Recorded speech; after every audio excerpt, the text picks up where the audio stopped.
Eu sou Wagner Moura e eu estou aqui para falar do filme Sérgio, já disponível na Netflix. Esse filme é sobre Sérgio Vieira de Mello.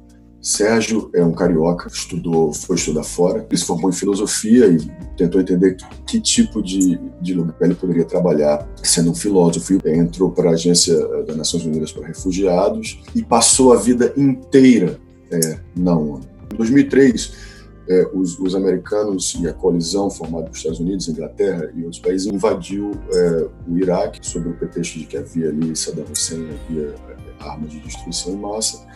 A ONU foi contra essa invasão, mesmo sendo contra, ela teve que ir ao Iraque para ajudar a reconstrução do país, e Sérgio foi enviado para lá e acabou sendo morto num ataque terrorista.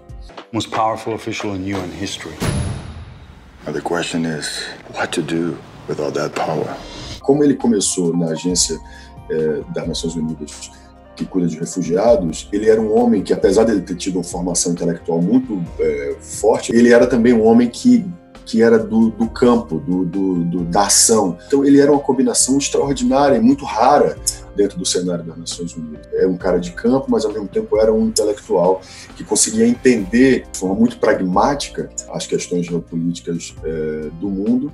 É engraçado que ele era um homem que tentou salvar o mundo, mas era uma pessoa que tinha uma vida pessoal muito complicada. Casou muito jovem, muito cedo, teve 2 filhos, e nunca conseguiu balancear bem o que fazia, né, que era um homem que tinha que estar viajando o tempo todo, o seu trabalho, e a sua vida doméstica. No final da sua vida, Sérgio conheceu Carolina Larriera, uma argentina, por quem ele se apaixonou perdidamente e que no final da sua vida foi o grande amor da vida dele, que era uma relação que teve muito conflito, né, porque Sérgio estava já em processo de se separar. Carolina trouxe um sopro de vida novo para ele estava determinado a se casar com ela quando foi assassinado, quando morreu no atentado no Iraque. I want to see this country independent and free. And I want you.